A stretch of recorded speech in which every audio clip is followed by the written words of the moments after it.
And did you hear about this? Lawmakers are warning Americans not to share their DNA with popular online testing services over fears it can be used to develop potential bioweapons. Take a listen.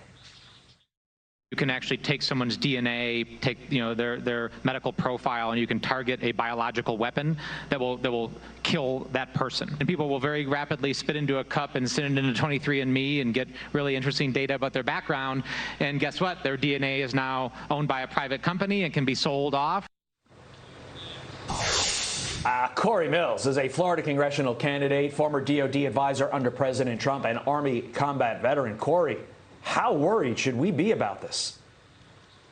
Well, Todd, I think we should be very worried. I mean, we have to think about the fact of how cavalier we are with sharing our DNA, understanding our bio strands, looking at how we can create biological weapons that would be protein attachments that could actually kill off individuals. I mean, this could be something that is used against military, and especially as millions upon millions of people utilize things like the 23andMe. We need to bear in mind that there can be certain types of viruses, very similar to what they were working with in the Wuhan virus in China, that could directly target Americans. But not only Americans, we need to be thinking about livestock. We need to be thinking about the fact that they could also create biological weapons to impact our animals and our livestock to try and eliminate a lot of them, like we saw in Kansas, where there were thousands upon thousands of livestock that had died off from the heat. But we could see the very same thing to try and create food shortages, which Senator Joni Ernst had talked about ad nauseum. Cory, 23andMe was founded in 2016, and then something similar, ancestry.com, that was created way back in 1983. That's well over 30 years. That's millions and millions of people just willingly giving up this DNA. But when I hear Congress talking about the potential for this, to me, that makes it seem like they've already seen it happen. What do you think? Yeah, absolutely. And I'll tell you something. We have all these things where we're so curious or so careful about protecting our name ID, protecting LifeLock for our Social Security numbers. And I think that, again, we play very cavalier when it comes to our DNA and how weapons can be utilized from a biological perspective to actually target Americans. So I think there needs to be legislation that more closely restricts the sharing or the selling of our DNA to foreign countries where they could actually create something like this. What's the end game of those who wish to create a bioweapon with this? I mean, point blank, is it to eliminate Americans?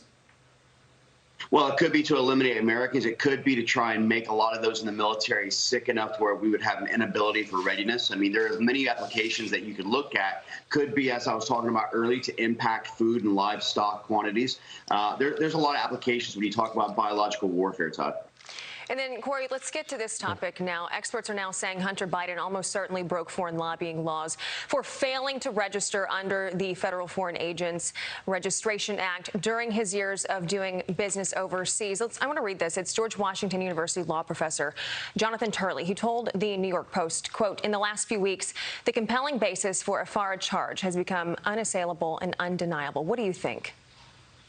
Yeah, absolutely. Look, the bottom line is that we know Hunter Biden, when you look at what was found on his laptop at the computer shop in Delaware that they've had for years now at DOJ, but have refused to actually investigate, that he had business dealings when it came to Burisma. He was making $83,000 out of Ukrainians in Burisma. We know that his father utilized the quid pro Joe and went in there and threatened not to give money to Ukraine if they basically went forward with these investigations. We know he had business dealings with the investment banks in China that are state-owned banks.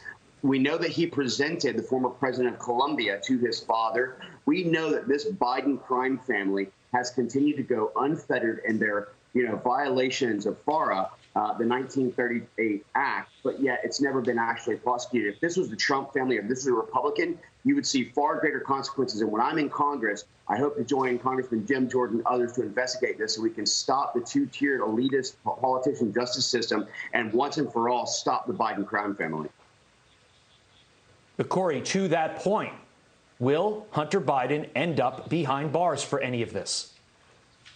Not under the Democrat administration. As long as the Democrats are in charge, they're going to go with faux sham J6 unselect committees or other investigations, but not actually investigate their own. Again, we have a two-tiered elitist justice system where the American people would be thrown under the bus for similar acts, but this guy can go out and try to raise money for the prince and princess of Serbia or Yugoslavia or try and leverage money for his company, the Rosemont Seneca, raising $28 million from the brother of the Emir of Qatar. I mean, again, all of these things are a direct violation of the FARA Act, which you won't see any action by the Democrat Party. But when we take the House back in 2022, you can guarantee that the following year in 2023, we will hold these investigations and we will get James, Joe, and even 10% for the big guy in our investigation committees.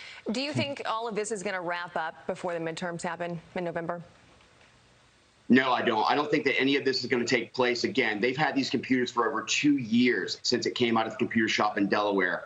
And you see on there where there are tremendous amounts of correspondence. Even his former partner, Bobolensky, has testified that Joe Biden did know about his business dealings. We know recently that Joe Biden had claimed he didn't talk to his son about business dealings, but that had in fact happened. So this isn't going to happen under the Democrat administration. They're too busy looking at political imprisonment of J6 and not enough at the real crime that's going on, which is what's happening with Hunter Biden himself. Cory Mills, always a pleasure to have you on, sir. You always tell it like it is. Sometimes it's stuff we don't want to hear, but it's stuff we need to hear. Cory Mills, thank you, sir.